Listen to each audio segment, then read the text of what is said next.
Interstellar is a film that sort of defies classification in some ways. It's not, you can't even really pigeonhole it as one particular genre, because it's a story about space exploration, but at the same time it's a very intimate family portrait. And so yeah, it's difficult to describe in one sentence.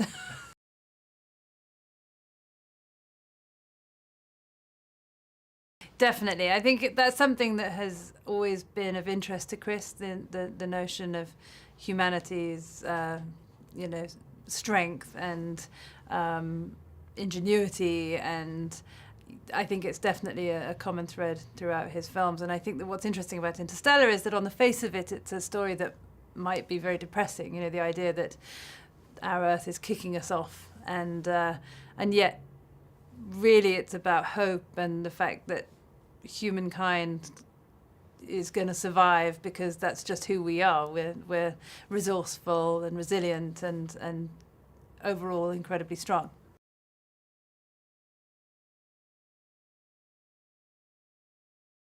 Well, I think that, Chris drew from lots of different influences. I mean, Chris's, I think, main interest is in making big, spectacular movies that will amaze audiences. And I think all the films that you mentioned and the filmmakers that you mentioned have done that in different ways. And that's what Chris is trying to tap into.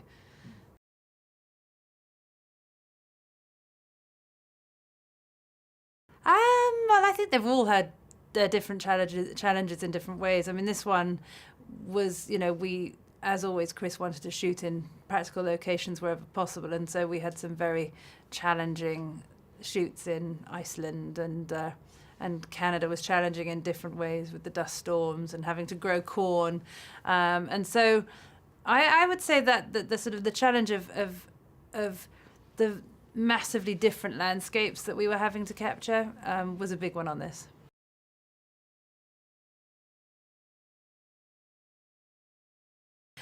Well, it's something that we talked a lot about, the notion that the science was, I myself do not have a scientific brain at all. I've never had any interest or understanding in science because I've always, I think, perceived it as being simply too challenging. And what I found interesting about this is that ultimately the ideas are very simple when you drill down into them. And what I love about Interstellar is that even if you have never in the past had a sort of background in science or an interest in it, the film can be appreciated in many different on many different levels, and so for me it excited my interest in science. I think other people, it's going to be a very big piece of the film that's going to appeal for them, and for other people, I think they'll simply be appreciating the human story, which is on a completely different level.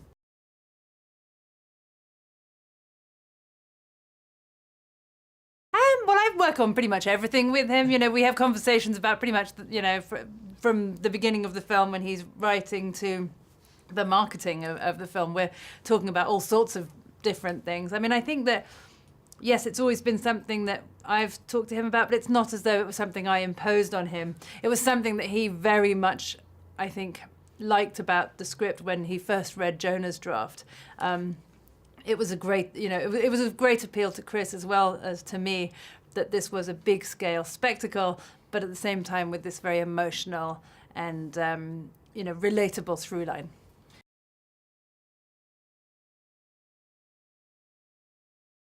Well, I think that, when you're watching a film as an audience member, the actors and the characters are your way into the story.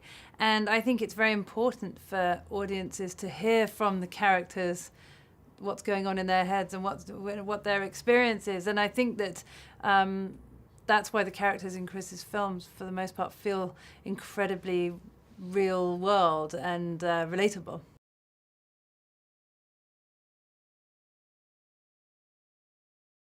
Well, I think that, when we were talking about who Cooper was as a character, what we were very much looking for was an actor who could carry off the sort of the Chuck Yeager-like swagger, but at the same time was very much an everyman who had to carry the audience through some extremely outlandish and fantastical situations. And so for that reason, Matthew McConaughey, you know, he ticked all the boxes in terms of what it was we were hoping that Cooper could be. And we, you know, we have a very good friend called Aaron Ryder who had produced a film called Mud, and he showed it to us early when they were still working on the cut, and we were blown away by Matthew's performance. I mean, really, so very impressed. And so we managed to, you know, immediately he seemed like the right fit for this movie, and we were very lucky in that we managed to cast him and look like we were very clever, because then of course he went on and won the Oscar, etc., etc.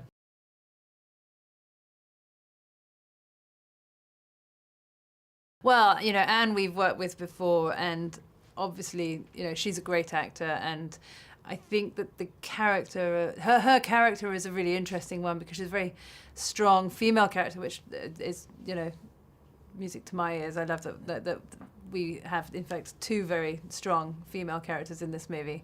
But Amelia Brand is also, you know, it's a challenging role, and I think that, you know, we felt very strongly that Anne was the right person who could carry that off. And then Jessica, you know, there's nothing to say. She's just an amazing actor, and she had to pull off some very emotional and difficult scenes, and we were thrilled that she was interested in playing the role.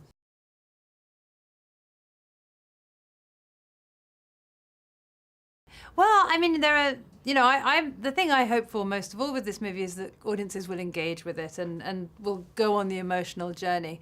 I think that one of the things that I love about it is that it asks really very big questions, and I love it when I go and see a film that keeps me thinking and you know, makes me ponder things, you know, questions that are sort of greater than the nitty-gritty of my day. And so that's the thing I love about this film, and I'm hoping that that's the response it will elicit in audiences.